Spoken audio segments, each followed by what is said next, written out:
You tuned in to the Soulful Conversations podcast, featuring a panel of life coaches and spiritual leaders from around the world discussing how to handle some of life's greatest challenges. We will be sharing stories of courage, hope, and inspiration with you, our faithful listeners, to live your happiest and most fulfilling life full of purpose and passion for yourself, your families, and the world. We are here to be the change we wish to see. Let the conversation begin.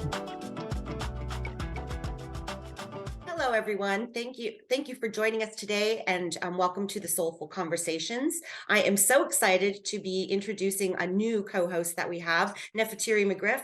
She is so amazing. We just had the most beautiful retreat in Florida at the beginning of the month, and we changed lives. And listening to these ladies speak, I am just so honored to have them all together and to share their wisdom and their insights with you on the Soulful Conversations. So my name is Dawn Earhart-Whitty, and one of the things I learned from the retreat that we did was that so many of us have limiting beliefs. All of us, no matter how poised we look, no matter how, expert we are in the areas, we all still have those little nagging limiting beliefs that keep us from, being our best selves. And so we wanted to talk a little bit about what limiting beliefs are, why we have them, and how we can start overcoming that. In January, we talked about overcoming limiting beliefs about money. And the next set of episodes, we're going to be focusing on all kinds of different limiting beliefs, whether it's I'm not lovable, I'm not worthy, I'm not enough. We've heard that so many times, and I still experience that myself. So I always like to start us off with a quote. Then I'm going to let everybody introduce themselves, and then we can start the conversation. So the quote I picked for today is by Louise Hay, and she said, "If you accept a limiting belief, then it will become your truth for you." And if that becomes our truth, we're not enough, we're not worthy, we're not lovable, that is the life we're going to live. So it's so important for us to recognize what those limiting beliefs are and find ways that we can start changing the narrative in our heads so that we can overcome those. So Neff, I'm going to let you go first because you are our newest panelist. I'm so excited to have you here. Please tell everybody a little bit about yourself and something you want to add into the beginning of limiting beliefs.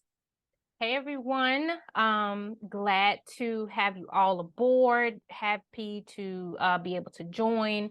If you're listening out there, I hope you are able to just find something in your day today that gave you a minute to pause and be happy, be grateful, and to feel loved or valued. I hope that is my hope for you.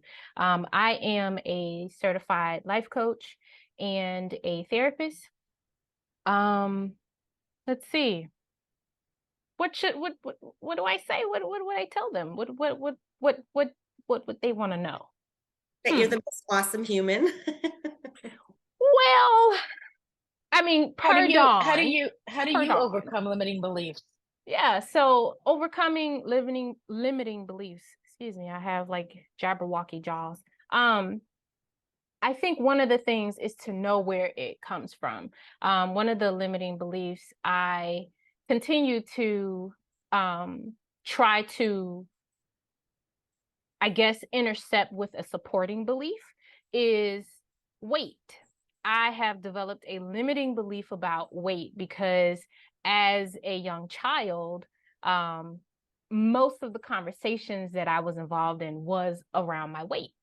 And naturally being picked on, and not just by my peers, but family members as well, even though they believe like, oh, I'm telling you this because it's for your own good, but it never feels good for a child to hear, oh, you're the youngest child, but you're the biggest child. Who does that?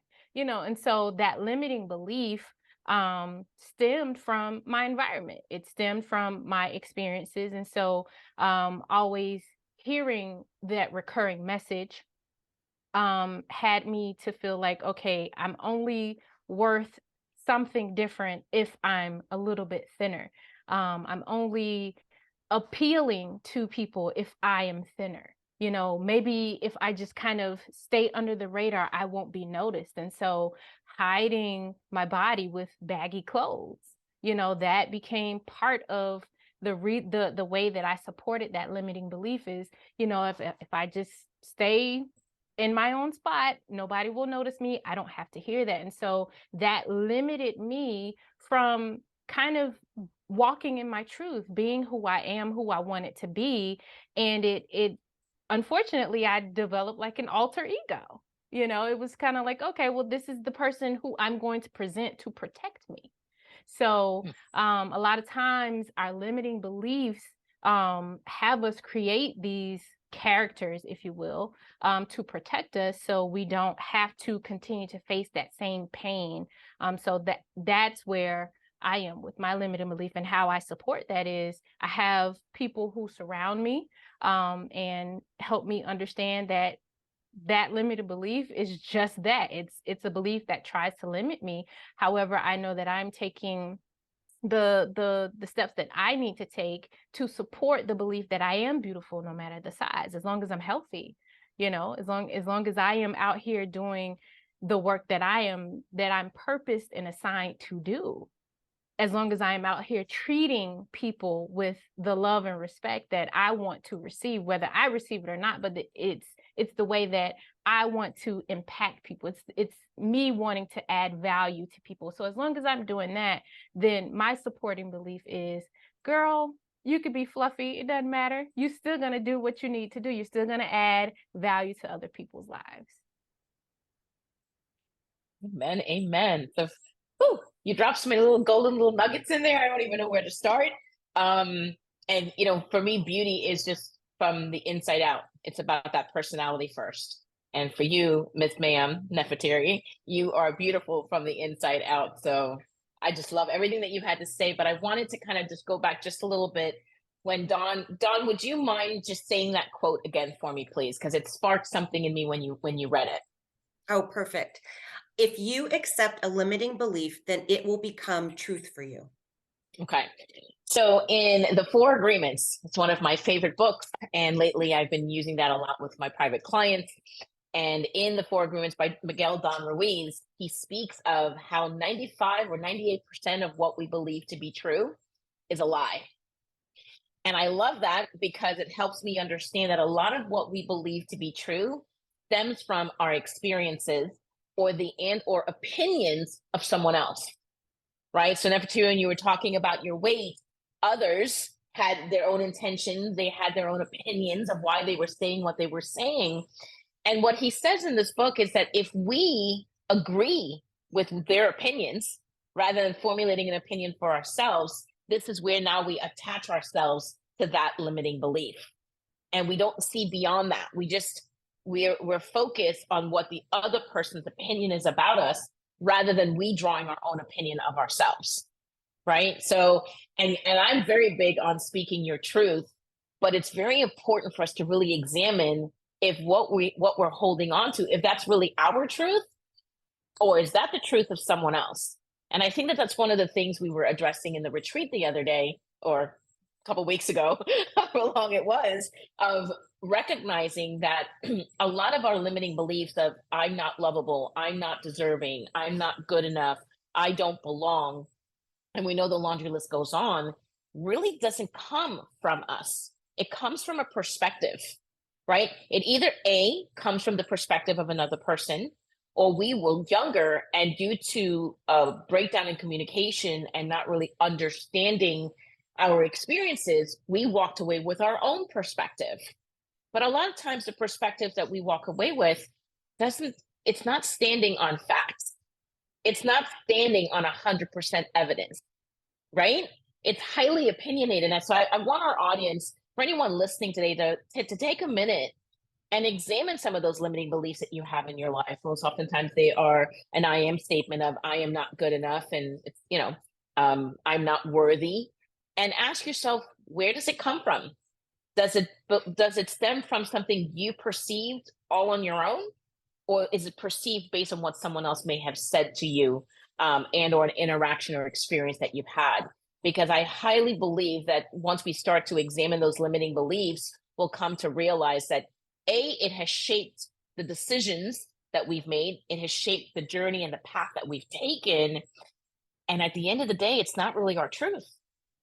Right. And I know that might be a lot to swallow in this conversation, or taking all of this in, But at the end of the day, we have to really ask ourselves, are we living, are we walking in our truth? And 9 out of 10 times we're not. We are walking and living in the, I'm not sure if it's even the truth, but the opinion of someone else.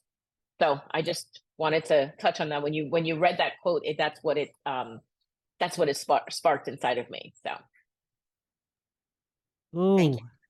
Yeah. ooh, I gotta go after Natasha. Look, both you and Neff said something that literally my hair started itching. Like, oh my God, I gotta say this. I gotta say this. It's energy shifting. It's energy moving forward, right? When you talk about limiting beliefs, and I can look into my childhood now, before I couldn't, but one of the limiting beliefs that I had as a kid, and I love sharing this story. I had a 6th grade teacher who said to me that only people with A's would be successful. So when I heard that, throughout most of my academic career from 6th grade through 12th grade, if I didn't have an A, I wasn't good enough. And so when I go through college and I had to take a few classes over again, I'm thinking, oh my God, I'm not good enough. I'm not exceeding. I'm not being successful.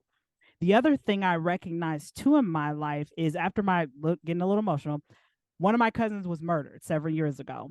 And I remember the conversation in our kitchen around her being murdered. There was this whole thing about human trafficking, all this thing. Well, one of the things that I often heard was, oh, Portia, because your cousin was beautiful, because she had all this stuff going, you have to hide yourself. You have to dim your light so people won't take you. In a sense, you have to be beautiful.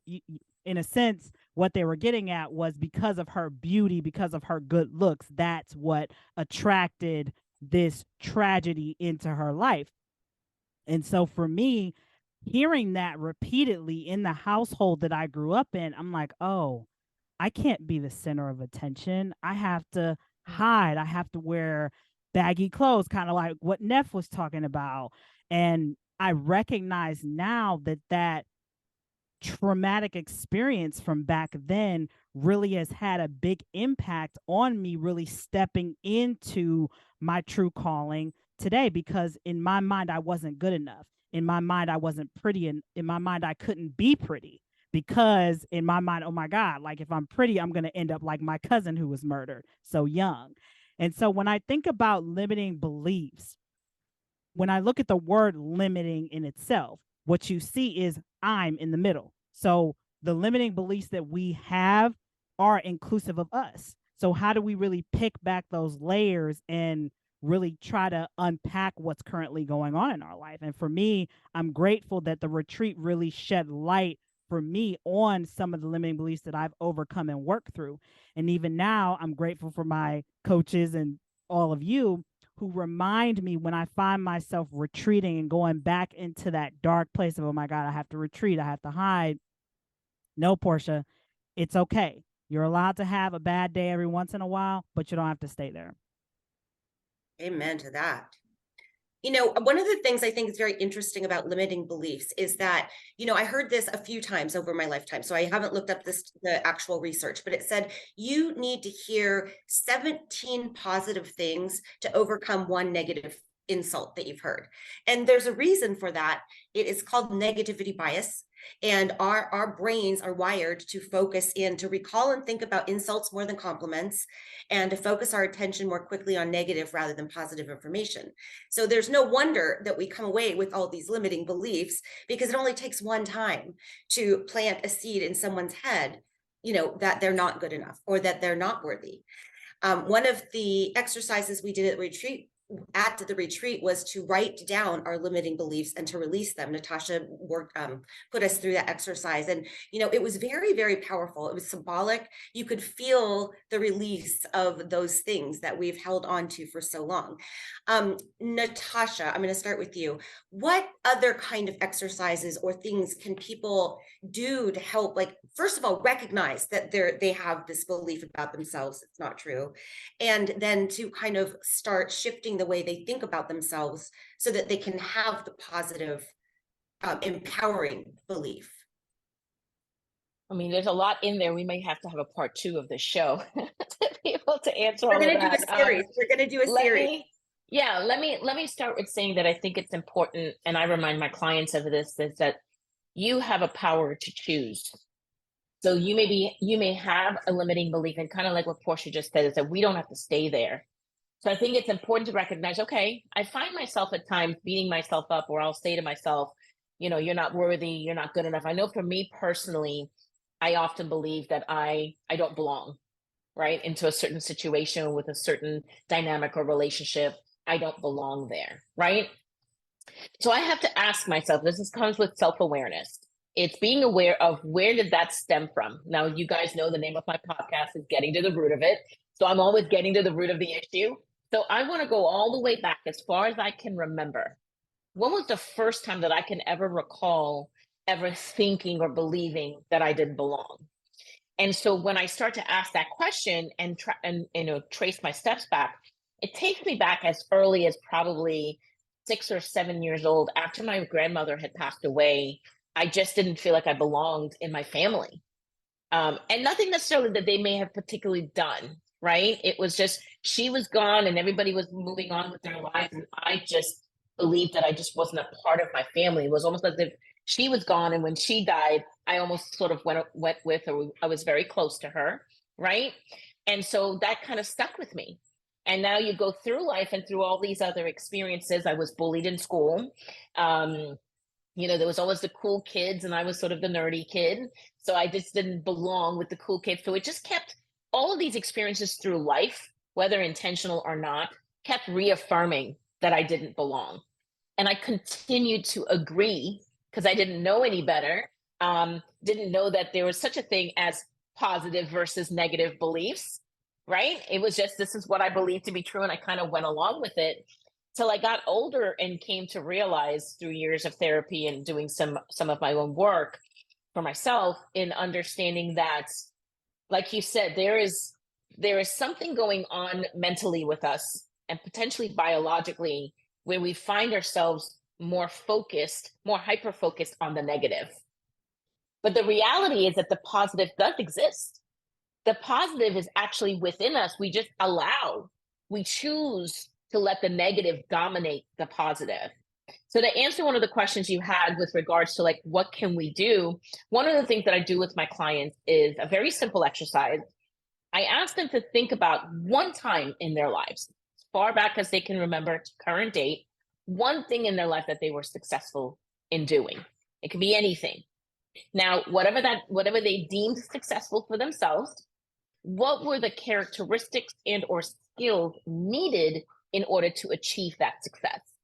So for instance, let's say I was straight A's in school.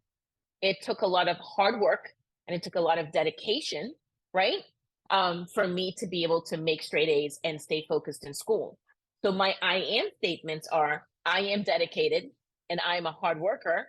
And as I start to identify I'm dedicated, I'm a hard worker, I'm also determined. And before you know it, I start thinking of all these other successes that I've had in my life and realize that there's positive traits and qualities and skills about me.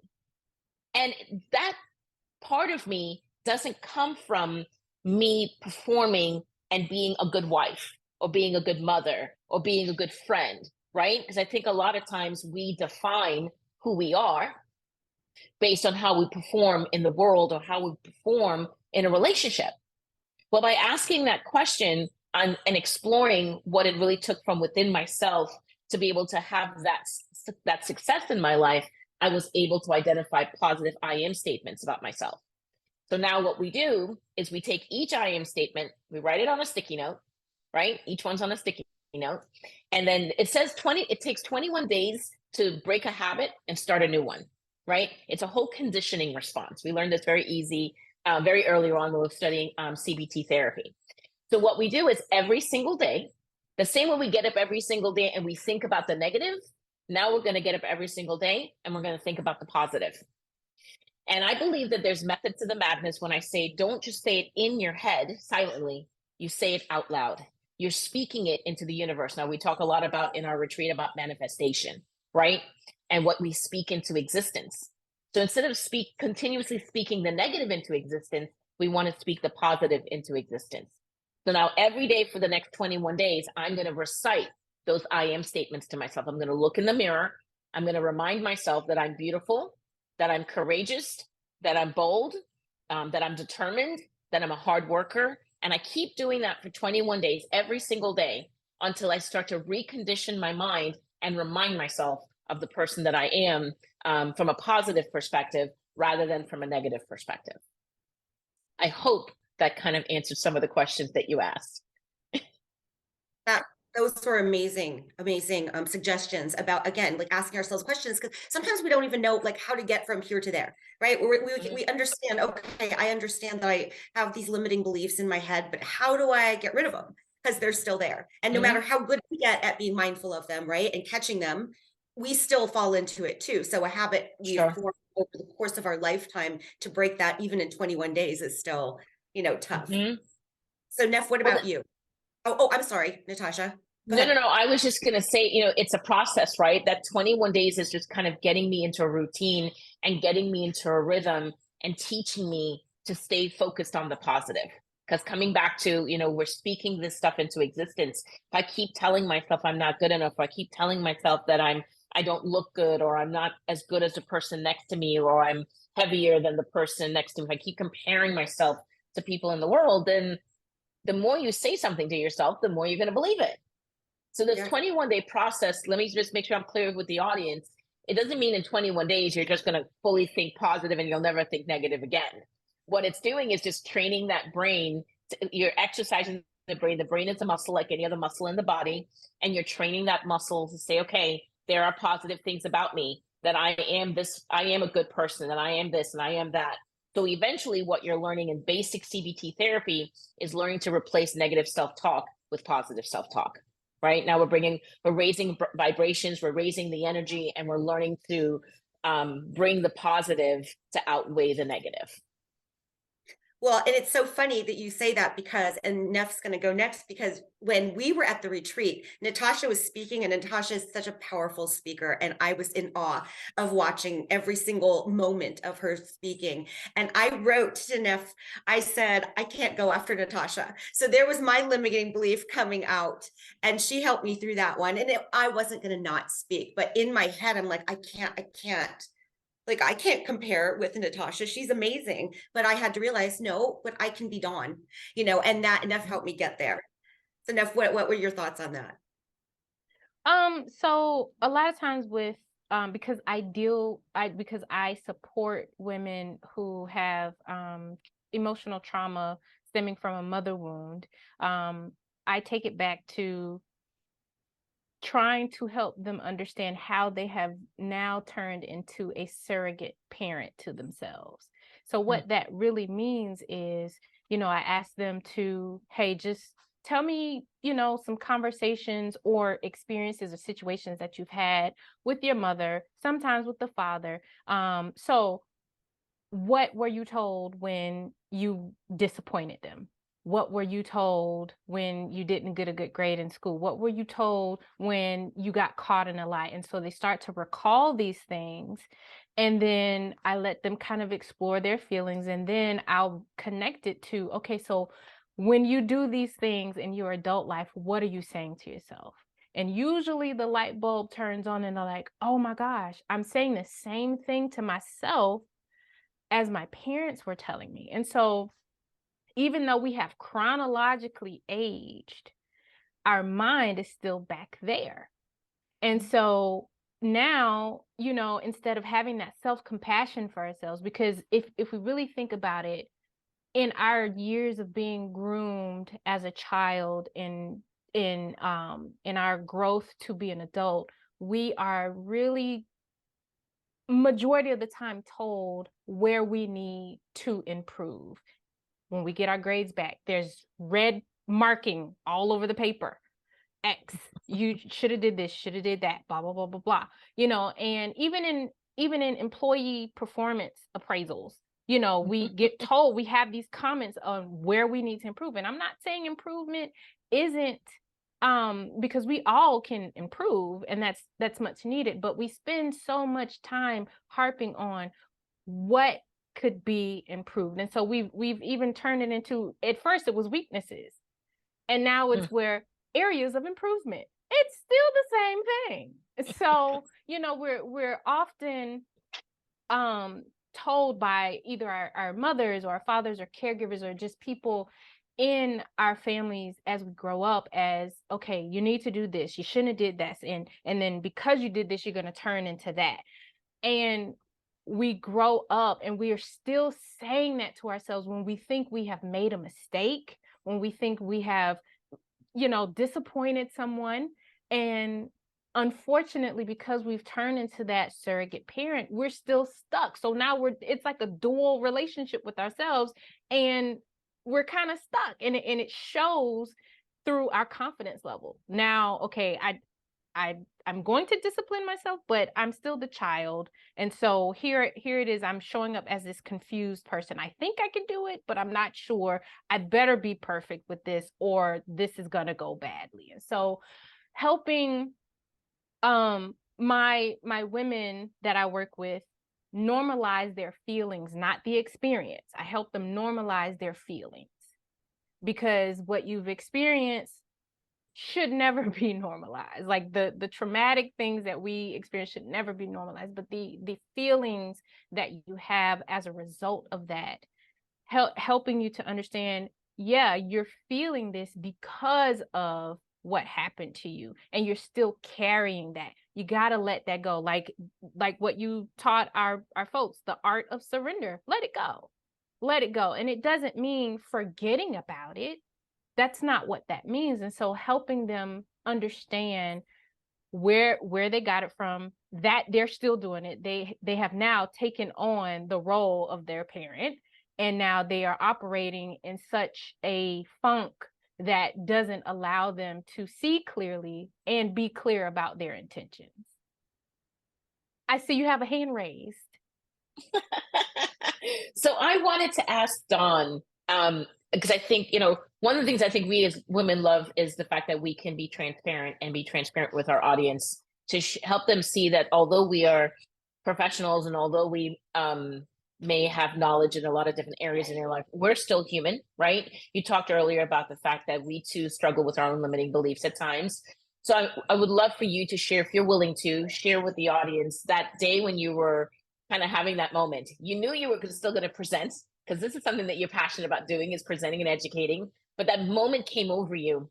What happened with you? What did you hold on to? Maybe something Neff said to you that continued to push you to step into your own and still do it. And the reason why I'm asking that is so oftentimes someone will have the intention to do something, but the minute the limiting belief comes up, the limiting belief almost becomes paralyzing and cripples them to the point that they don't pursue their passion, or they don't step out and be bold and courageous and do the things that they're called to do. So what was it for you that said, you know what, I'm not sure about this, but you know what, I'm going to do it anyway? I'm stubborn. I'm super stubborn. And, I did one of those name test things on Facebook. I don't usually do them for some reason. I did it a little bit ago, and they said she couldn't, so she did. So that's me. So I don't let my limiting beliefs stop me. I still have them, but I'm like, you know what, just because I have them doesn't mean that I'm not going to keep pushing forward. And that's, I think, the difference between, allowing your limiting belief stop you and not allowing it to stop you. And again, it's not that I don't have them. It's just, I don't let them stop me because I am so stubborn. Amen. So it comes back to saying that you have the power to choose. So you're choosing, you're a human being. Yes, it may pop into your mind, but you're choosing to not allow it to slow you down or to deter you from whatever it is that you have planned in doing for your life. So I think that's a really great message. So thank you for sharing that. thank you, Natasha. Yeah, Dawn, I can relate. I mean, even to what both of you were just saying, stepping into your calling because of your limiting beliefs. I recently, from the retreat, I got this download from God that, Portia, I need you on more stages. And I had a friend of mine tell me the same thing. You're the photographer who owns the studio, but you'd rather run the cash register instead of being the one taking the pictures. And when she said that to me, I was like, holy crap, like holy shiitake mushrooms. Like what have I been doing all this time? Why am I not stepping onto these stages and doing what I'm called to do? But as I mentioned in the beginning, right, that limiting belief of only people with A's could be successful, and also with the tragic situation with my cousin that I have to hide because if I'm too beautiful, something tragic can happen to me, right? And so I really had to work through and work on my mindset to really step into this space of I'm going to do this regardless and nobody's going to stop me. And Natasha, I'm somebody who actually stands in the mirror, recites my 3 mantras in the morning. So my current new 21-day mantras, my first one is, I am a web of abundance where money flows to me and through me. I am a love magnet where my love goes, it is returned to me. And I am guided and protected by God. Those are my 3 that I recite every morning when I get out of bed and I stand in front of the mirror down here. It's so interesting because the mirror that's down here in the living room is the same mirror that my great grandmother used to stand in and straighten her hair. So it's so cool because I loved her to pieces and really admired her as a woman and the way that she took care of herself and embodied that femininity within her. And so I think, like, for me, when I find my inner critic, whose name is Rump Rose, I think those of you who know, I've said this on my podcast before, my inner critic's name is Rump Rose. And Rump Rose tends to come at the wrong times all the time. Like, hey, Portia, nobody cares what you have to say. Oh, yeah, Portia, by the way, don't forget that you're going to be single the rest of your life, or your story doesn't matter. And I have to tell my brain, stop. I'm like, reset. Okay, I am lovable.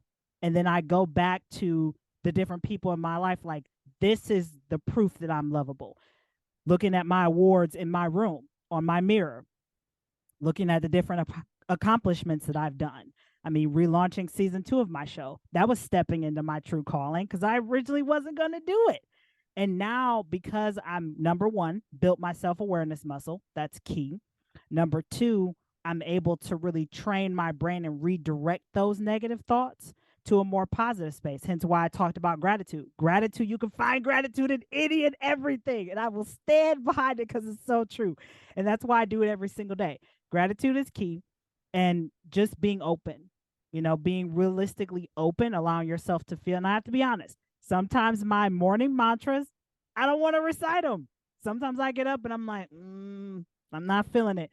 But to Dawn's point, I still get up, stand in front of that mirror, because I believe it in my heart and I believe it to be true. And it has truly helped to shift my path and also the way that I view myself and the way that I carry myself and stand before the people who I'm here to serve. So I love that you both talked about speaking it out loud. The word abracadabra, we've all heard it with the magician and the wand. It literally means, as I speak, I create. So it is very important to speak those things out loud, not just, it's good to think them in your head for sure, that's the beginning, but speak them out loud to make them more powerful and give them more energy.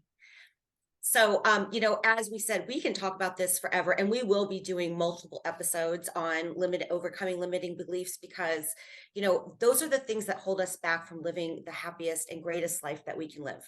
And somebody needs our magic and something that we have within us in the world. And so by us like keeping that from expressing it, somebody's not receiving it. So we want to help people get there so that they can be happy, they can live fulfilling lives, and then they make the world a better place, because the energy we put out just by, being our best self does change the world. So I wanted everybody to have a final comment on this. And then I also wanted to suggest that people you want to find out about, our viewers, not people. I'm sure we've got some dogs and cats in there too.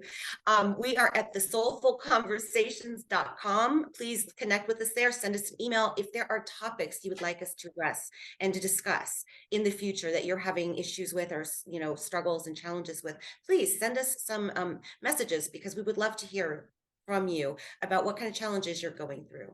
So I'm going to allow everybody to have a final word. Whoever wants to go first, just go ahead. You're up, Neff. That was, I won't say it was a limiting belief, but it was a belief that I had in my head, like, they're going to say you first. So abracadabra, I said it in my mind. I didn't say it out loud, but abracadabra, there it is. One of the things that I would like for our viewers and our listeners to take away from today is there is actually no limit. The parameters are what you agree with and what you set for yourself. I know usually the younger we are, the more encouraged we are to be anything, do anything. And then around the time we are expected to grow up, we become very rigid and confined, and we lose that kid-like freedom, if you will. And a lot of times that's what we need to help us activate our supporting beliefs. So the limits that you did not know of when you were younger and you felt like, oh, I can probably conquer the world, I could do whatever. Revisit that. I know a lot of times we say, go back to the hurt child. Well, visit the happy child. Visit her, visit him. And you'll be able to pull some things from her or him to help you in this adult craziness that we're living in. But never just try to hold on, try to strive to keep that happy, unlimited person that you knew yourself to be when you were a little bit younger, because not all bad things happen in our childhood. That's all I got for you. That's enough. That is more than enough. Thank you, Neff. Yeah, I don't know how to follow that. What do I want our listeners to know today? Each and every one of us, young, old, and everything in between,